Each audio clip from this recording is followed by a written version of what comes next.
बिस्मिल्लाहिर्रहमानिर्रहीम। अस्सलाम वालेकुम नाज़रीन, फ़िदा आदिल और आप डेली मैदान देख रहे हैं। मुलाकात होगी आज एक कामयाब ख़ातून से। इनका नाम जलवत हुमा है। स्ट्रीट चिल्ड्रन के लिए इन्होंने एक प्रोजेक्ट शुरू किया।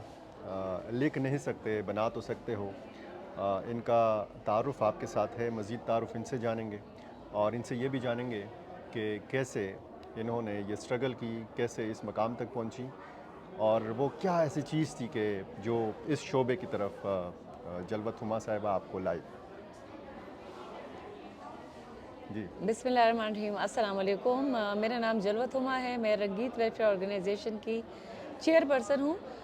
2 साल पहले मैंने जब अपनी एकेडमी का आगाज़ किया तब एक छोटी सी एकेडमी थी और उस वक्त मेरे पास 1-2 बच्चे थे और मेरा मोटो था कि लिख नहीं सकते, बना तो सकते हो।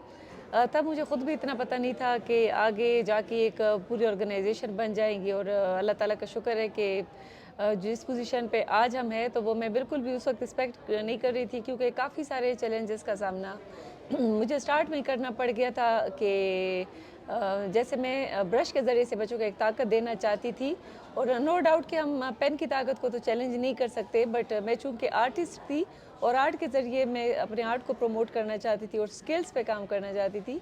तो ढेर सारे चैलेंजेस थे, बट अल्लाह ताला का शुक्र है कि 2 साल बाद अब एक वाज़िया कामयाबी हासिल हुई है। कितने बच्चे हैं आपके पास इस वक्त? शुरुआत हमने 2-3 बच्चों से की थी और अल्लाह ताला का शुक्र है कि अभी बच्चों की तादाद 400 के करीब है और ये चूँकि स्किल्स पे काम है, काफ़ी सारी उनको सहूलतें देनी पड़ती है, इस वजह से हम तादाद फ़िलहाल बहुत ज़्यादा नहीं बढ़ा सकते, बट अभी 400 के करीब है। और ये जो बच्चे आप पकड़ पकड़ के लाती हैं तो ये बोर नहीं होते? अम, बोर तो आप जिस काम को करना चाहते हो उससे तो सवाल ही पैदा नहीं होता, बल्कि हम्म। हम तो अपने काम को लेके इतना खुशी से उसको करते हैं हम्म। कि एक बिल्कुल फैमिली वाला हमारा एनवायरनमेंट है, घर वाला माहौल है। हम्म। लेकिन शुरू में जैसे काफ़ी सारे मसले थे, ये जब नए आए थे तो इनकी लड़ाई झगड़े काफ़ी सारे होते थे, जिसमें काफ़ी मेरी चीज़ों का भी नुकसान कर चुके थे। वो थोड़ा मुश्किल था, 2-3 महीने का वो चैलेंज जो हमने गुजारा हुआ है। सॉरी, तो वो ज़रा मुश्किल टाइम था जो हम गुजार चुके हैं, लेकिन ये है कि अल्लाह का शुक्र है हम बहुत खुशी से अपना काम कितने करते हैं। घंटे वो बच्चे गुजारते हैं और फिर वो रहते किधर हैं? सारा दिन गुजारते हैं या क्या सरगर्मियाँ होती हैं? ये तमाम वो बच्चे हैं जो कि कोई ना कोई काम करते हैं या कुछ अच्छा। इसमें स्कूल गोइंग है या कुछ ऐसे हैं जो हम्म। घरों में काम करते हैं, डिफरेंट उनकी नौयत के काम है। हम्म। ये सुबह 8 बजे से ओपन हो जाता है। सुबह में इनकी एजुकेशन का सिलसिला है, जो कि केजी से लेके क्लास 5 तक का है। हम्म। उसमें इनकी एजुकेशन की क्लासेस होती है और 2 बजे से फिर अकेडमी की टाइमिंग शुरू हो जाती है, वो रात 9 बजे तक जारी रहता है। तो आपको सपोर्ट कौन करता है? कोई फ़ीस वगैरह लेती हैं आप? अभी जैसे इसमें एजुकेशन पे काम है तो ये हमारे साथ खैबर पख्तूनख्वा की तरफ से है, गवर्नमेंट की अच्छा। तरफ से। और ये एजुकेशन जो है एलिमेंट्री की एजुकेशन है, ये गवर्नमेंट उसे स्पॉन्सर कर रही है। हम्म। उसके अलावा डिफरेंट हमारे साथ ऑर्गेनाइजेशंस है जो कि मुख्तलिफ कोलिब्रेशन पे हमारे साथ काम कर रही है। हम्म। तो मिलजुल के ये काम हो रहा है। ठीक। ज़रा अपने बारे में बताइए कि कैसे आपने तालीम हासिल की और कैसे आपने ये सोचा कि ये शोबा जो है वो अपनाना चाहिए? आर्टिस्ट और ये जो चूँकि ये ये जो आर्ट का जी, एक जी। फ़न है या जो शौक़ है, ये आपने कब महसूस किया कि आप में है? आर्टिस्ट चूँकि मैं 6-7 साल की उम्र से थी, बचपन से ही मुझे बहुत ज़्यादा शौक था और मेरे अपनी फैमिलीज़ के जितने भी घर थे, मेरे ख़्याल में किसी की भी छत बची हुई नहीं थी कि मैं उस पे कोयले से पकड़ के हुँ। स्केचेस नहीं करती थी। अच्छा। तो टाइम के साथ-साथ जैसे मेरी ड्राइंग बहुत अच्छी थी, मैट्रिक तक मेरे 100 बाय 100 होते थे। हुँ। तो वो बचपन से ही दिखना शुरू हो जाता है कि बच्चे में क्या टैलेंट है। हुँ। तो आर्ट के साथ बहुत इंसीनियत थी, शुरू से मैं अटैच थी उसके साथ। लेकिन मैं केपीके में कुछ करना चाहती थी यहाँ के बच्चों के लिए, स्पेशली फीमेल के लिए, कि उन्हें आर्ट की एक ब्रश की ताकत दूँ, हुँ। उन्हें बेहतरीन आर्टिस्ट बनाऊँ। मैं चूँकि मेकअप आर्टिस्ट भी हूँ, उस वजह से मैं उन्हें मेकअप की डिफरेंट उस तरह की स्किल्स देती हूँ और अभी टाइम के साथ-साथ स्किल्स हमारी काफ़ी इम्प्रूव हो गई है। उसमें एजुकेशन है, कंप्यूटर है, कैलीग्राफी है, फैशन डिज़ाइनिंग है, ब्यूटिशियन है। तो इंशाल्लाह मेरा टारगेट है कि मैं तमाम स्किल्स पे फ़ोकस करूँ और तमाम स्किल्स को लेके आगे बढ़ूँ। तो वो जो कोयला पकड़ के आप दीवारों को काला करती थी, तो ब्रश का सिलसिला कब से शुरू किया? कोयले से तो एक शौक था, उस वक्त तो हुँ। मुझे समझ भी नहीं थी और अगर हम ज़रा थोड़ा पिछला वक्त देखें तो उस वक्त इतना ब्रश वगैरह और ये काम इतना एडवांस भी नहीं था। हुँ। तो वो एक मेरी शायद अंदर की एक सेटिस्फेक्शन होती थी कि मैं कुछ बनाती थी, हुँ। सिर्फ काला नहीं करती थी बल्कि प्रॉपर स्केचेस उस टाइम से मैं बना रही हूँ। हुँ। लेकिन ब्रश के साथ ऑब्वियसली जब थोड़ा बड़ी हो गई, 16-17 साल की उम्र तक पहुँची, तब पता चला कि ये काम ब्रश से होते हैं। हुँ। और ऐसे ही बस ये सिलसिला फिर शुरू हुआ और घर प्रोफेशनली। में किसने ज़्यादा इनकरेज किया जब उनको पता चला कि आपके अंदर एक फ़नकार छुपा हुआ है? मेरे ख्याल में मेरी तो तमाम फैमिली मुझे सपोर्ट करती थी, मेरी मदर की तरफ से भी काफ़ी मुझे सपोर्ट था। और किसी ने मतलब मेरे शौक़ के सामने कोई उस वक्त आया नहीं, लेकिन जब मैंने एक आवाज़ उठाई कि मैंने इसको प्रॉपर एक अकेडमी बनानी है, और स्पेशली फिर जब स्ट्रीट किड्स के लिए आवाज़ उठाई और मेरा मोटो था कि लिख नहीं सकते बना तो सकते हो, तो तब काफ़ी सारे मसाइल का हल मतलब मसाइल सामने आए कि भाई एक तो आर्ट वैसे ही पेशावर में कोई ना चलता है ना कोई इसको समझता है, फिर आगे से स्ट्रीट किड्स मतलब इसको क्या करेंगे, ये तो एक एक्सपेंसिव शौक है। लेकिन अल्लाह ताला का शुक्र है कि आज सब लोग मेरे साथ हैं, लेकिन इसके पीछे काफ़ी सारी मेहनत थी जो मैंने खुद की है और बड़ा डट के मैंने मुकाबला किया हालात का।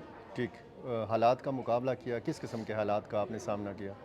मुझे ढेर सारे मसाइल थे कि एक तो आप आर्ट वर्क ना करो, पेशावर में ये नहीं चलना। मैं चूँकि ब्यूटिशियन भी थी, मेकअप आर्टिस्ट बड़ी अच्छी थी, तो घर वालों का ये कहना था कि भाई आप पार्लर खोल लो, क्योंकि वो ऑब्वियसली दूसरी साइड से सोच रहे थे।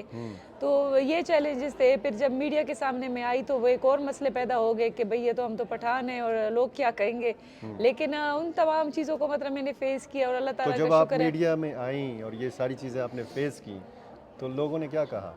नहीं, उस वक्त तो शुरू में मसाइल थे कि भाई हमारे दोस्त क्या कहेंगे और फैमिली वाले क्या कहेंगे, टीवी तो अच्छा, ऐसा है और तो कहा ऑब्वियसली किसी ने कुछ भी नहीं? नहीं मतलब काफ़ी उन्होंने कोशिश की कि मुझे रोक ले, लेकिन अच्छा। उन्होंने मुझे कहा कि आप अपनी आवाज़ पहुंचाओ लेकिन सामने नहीं आओ।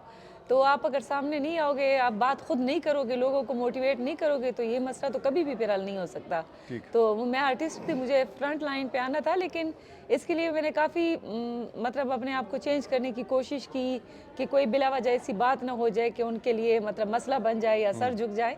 लेकिन अल्लाह ताला का शुक्र है कि वही मेरे फैमिली मेम्बर अब लिंक एक दूसरे को शेयर करते हैं और बड़ा फ़ख्र महसूस करते हैं।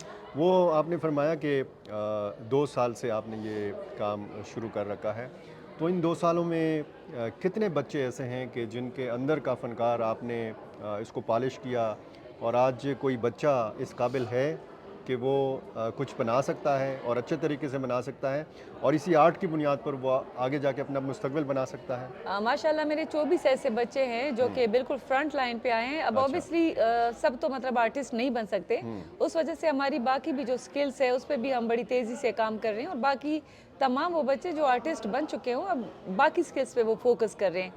अभी इसमें कोई भी बच्चा ऐसा नहीं है कि जो यहाँ से जाना चाहता हो या हम किसी के साथ ज़बरदस्ती करें, लेकिन एक से दूसरे स्किल में हम उन्हें फिर कन्वर्ट करते हैं कि अगर कोई एक चीज़ उनके लिए सूटेबल नहीं है तो वो किसी दूसरी चीज़ पे मतलब अगर फैशन डिज़ाइनिंग में वो चला जाए या कंप्यूटर की लाइन पे चला जाए या खाली कैलीग्राफी की साइड पे चला जाए, तो किसी दूसरे तरीके से वो अपने फ्यूचर पे फोकस करे।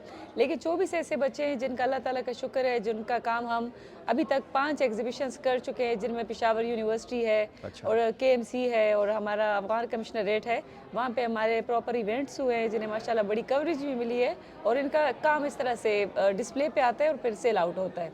ठीक, ये सारे लड़के हैं कि इनमें लड़कियां भी हैं? नहीं, मेरे लड़के और लड़कियां दोनों है, मतलब एक फीमेल और अंडर 16 मेरे लड़के हैं, क्योंकि मैं ऑब्वियसली थोड़ा फैमिली सिस्टम है तो फिर मुझे भी थोड़ा देखना पड़ता है, तो उसमें 16 ईयर से ऊपर के लड़के अलाउ नहीं है। अच्छा, तो वो लड़कियां क्या सीख रही हैं इस आर्ट लड़कियां वगैरह के भी अलावा? डिफरेंट चीज़ों में है, क्योंकि जो मेरे पास आते हैं तो उसके लिए मैंने कोई एक लाइन नहीं रखी हुई कि वो सिर्फ आर्ट पे काम करेंगे।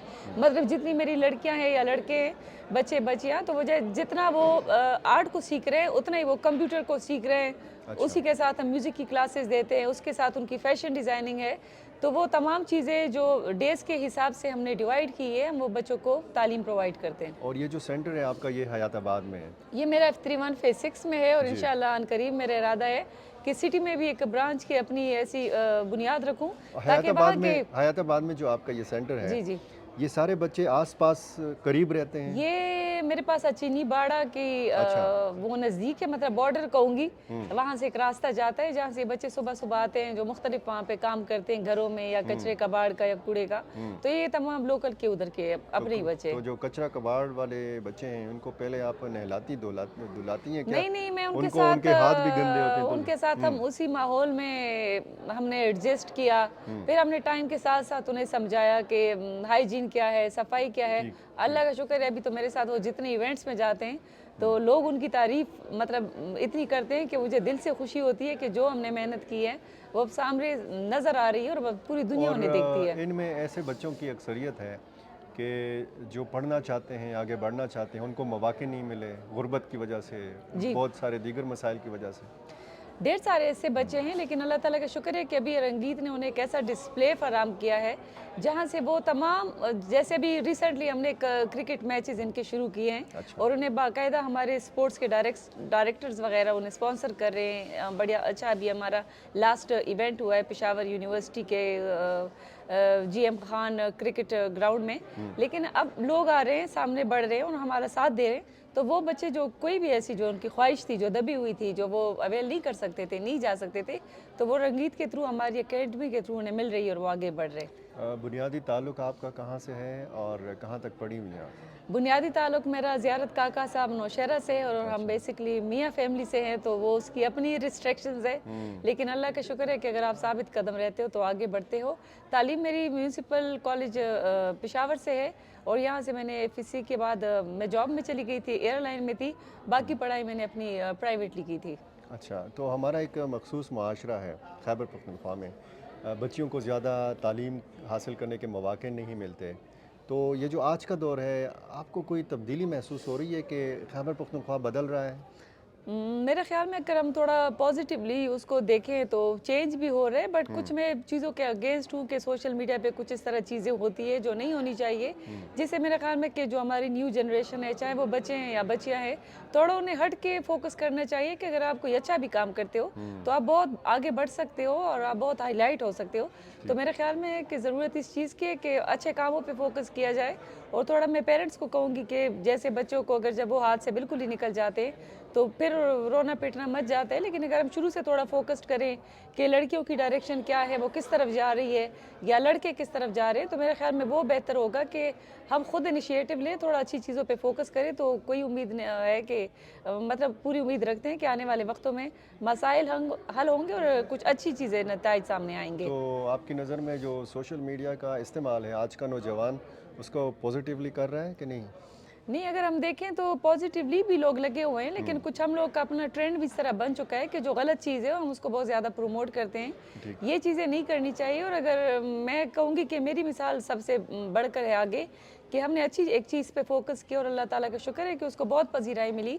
और मैं इतना कहूँगी कि इलेक्ट्रिक मीडिया पे नो डाउट के ढेर सारे इंटरव्यूज़ हुए, जितना सोशल मीडिया पे हमें हाईलाइट किया गया उसके लिए मैं थैंकफुल भी हूँ। तो मैं इस वजह से कह रही हूँ कि अगर आप अच्छी चीज़ें भी सामने लेके आते हो तो आपका बड़ा अच्छा नाम और मकाम बन सकता है। बहुत शुक्रिया जी, आपका थैंक यू। बहुत